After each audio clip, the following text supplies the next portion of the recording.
नमस्कार प्यारे साथियों, कैसे हो आप सभी। मैं हूं योगेश और आप देख रहे हैं योगेश लर्निंग एकेडमी का YouTube channel. Yogesh learning academy के यूट्यूब चैनल पर आप सभी का स्वागत है और हार्दिक अभिनंदन है। दोस्तों, हम बात करने वाले हैं परसेंटेज के बारे में।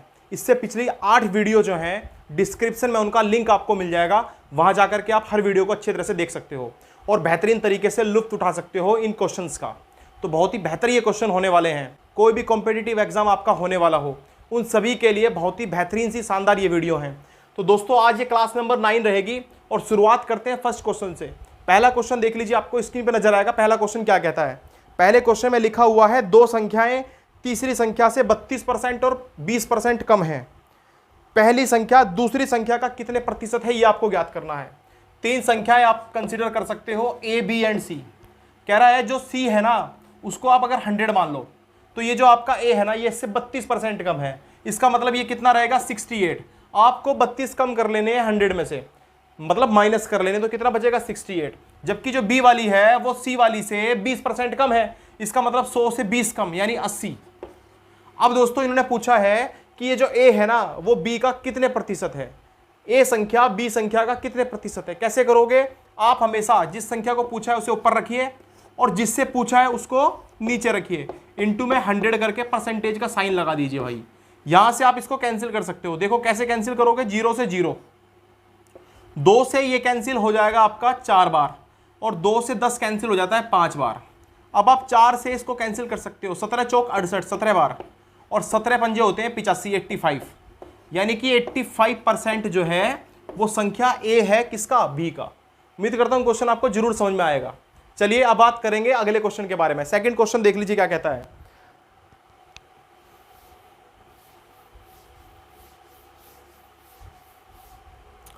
दूसरे क्वेश्चन में दिया हुआ है, सेकंड क्वेश्चन है भाई, इसमें लिखा हुआ है दो संख्याएं तीसरी संख्या से 25% और 20% अधिक है। पिछले क्वेश्चन में कम थी, इस बार अधिक है। तो आपको बताना है दूसरी संख्या कितनी होगी और पहली संख्या से कितने परसेंट कम होगी। दूसरी संख्या पहली संख्या से कितने परसेंट कम होगी, क्वेश्चन पूछा गया है। आप फिर से 3 संख्याएं कंसीडर कर सकते हो, ए, बी एंड सी। इनमें से सी वाली को आपने 100 मान लिया। अब ये कह रहा है जो ए है ना, वो सी से 25% अधिक है। इसका मतलब ये होगी आपके पास 125, जबकि बी वाली सी से 20% अधिक है। इसका मतलब ये होगी 120। अब आगे क्वेश्चन में उसने कहा है दूसरी संख्या पहली संख्या से कितने परसेंट कम है। तो आप देख रहे हो 5 कम है, इन दोनों के बीच में 5 का अंतर है, उसे ऊपर लिख लीजिए। और किससे कम है? ए वाली संख्या से, यानी 125 से। इनटू में आप 100 करके परसेंटेज का साइन लगा सकते हो। अब दोस्तों आप क्या करोगे? 25 से अगर कैंसिल करोगे तो 25 पंजे 125 और 25 चौक होते हैं 100। यहां 5 से 5 कैंसिल हो जाएगा तो आपके पास बचेगा 4%। इसका मतलब दूसरी संख्या पहली संख्या से 4% कम है। और उम्मीद करता हूं क्वेश्चन आपको यह भी समझ में आया होगा। चलिए नेक्स्ट क्वेश्चन की तरफ को बढ़ते हैं। अगला क्वेश्चन,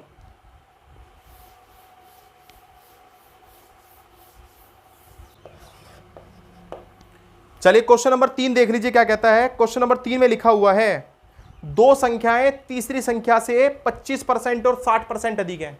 दो संख्याएं तीसरी संख्या से 25% और 60% अधिक है। तो आपको बताना है दोनों संख्याओं का अनुपात। बहुत ही इजी क्वेश्चन है, रेशियो बताना है। आप फिर से ए, बी और सी 3 नंबर कंसीडर कर सकते हो।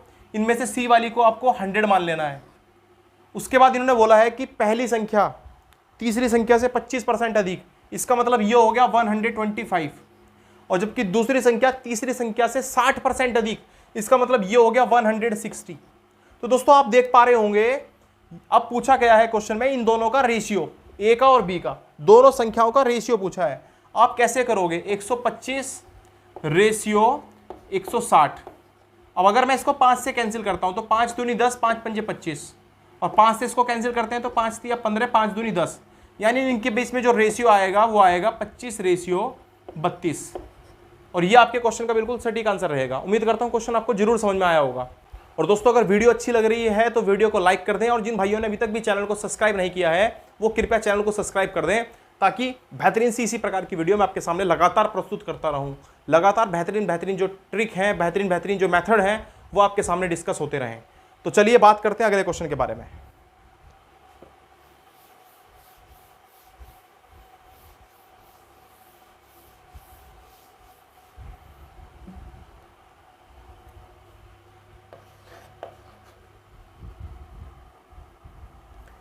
क्वेश्चन नंबर 4 में देख लीजिए क्या दिया हुआ है। क्वेश्चन कह रहा है एक आदमी अपनी आय का 75% खर्च कर देता है।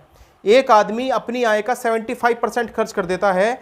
यदि उसकी आय में 28% की वृद्धि कर दी जाए और उसके व्यय में 20% की वृद्धि कर दी जाए, तो आपको बताना है उसकी बचत में यानी उसकी सेविंग्स में कितने परसेंट की कमी आएगी या कितने परसेंट का जो है वो वृद्धि होगी, इंक्रीमेंट होगा, ये आपको बताना है।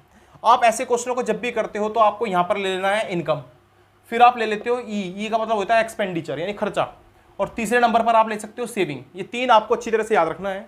आप ये सोच लीजिए कि 100 रुपये किसी बंदे ने कमाए हैं, 100 रुपये कमाता है और 75% खर्च कर देता है, मतलब 75 रुपये खर्च कर देता है, क्योंकि 100 का 75% 75 होता है, 75 होता है। अब दोस्तों यहां से आप देख लीजिए बच कितने रहे हैं, 25। ये 25 उसकी सेविंग हो गई। अब दोस्तों आगे क्वेश्चन में बोला है कि उसकी जो इनकम है वो पड़ जाती है 28%।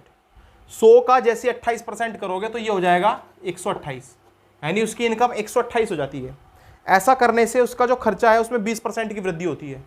70 का यानी 75 का जब आप 20% निकालते हो तो आता है 15। कैसे निकालते हैं देखिए, 75 का 20%, 20 से डायरेक्ट काट सकते हो 5 बार और 5 से 75 काट सकते हो, देखिए कितनी बार, 5 एकम 5, 2 बचेंगे, 5 पंजे 25 यानी 15 बार। यानी ये 15 आप जैसे 75 में जोड़ेंगे तो आपके पास जो नया खर्चा होगा वो 90 हो जाएगा। इतनी बात समझ में सबके आ जानी चाहिए। अब अगर आप देखते हो तो सेविंग कितनी बची उसकी, आप कहोगे 38। दोस्तों आपने देखा कि पहले उसकी सेविंग 25 रुपए की होती थी, लेकिन अब उसकी सेविंग 38 रुपए की होती है। तो यहां पर दोनों के बीच में गैप आता है 13 रुपीज का, और ये 13 रुपीज का जो गैप है हमें चेंज करना है इसको परसेंटेज में। कैसे करोगे, आप जानते हो 13 का जो है वो चेंज आ रहा है, लेकिन किस पर, 25 पर। 25 को नीचे लिखेंगे जो उसकी पुरानी बचत थी, और इंटू में 100, 25 चौके 100 और 13 चौके 52 यानी 52% का जो है उसे क्या हो रहा है, उसकी बचत जो है वो 52% बढ़ चुकी है। तो उम्मीद करता हूं ये क्वेश्चन भी आपको समझ में जरूर आया होगा। चलिए एक और बेहतरीन सा क्वेश्चन करते हैं। अगला क्वेश्चन देख लीजिए। तो दोस्तों कुछ व्यक्तिगत कारणों से मैं इस वीडियो को जारी नहीं रख पाया, इसलिए आगे क्वेश्चन आपको नेक्स्ट वीडियो में मिलेंगे। धन्यवाद।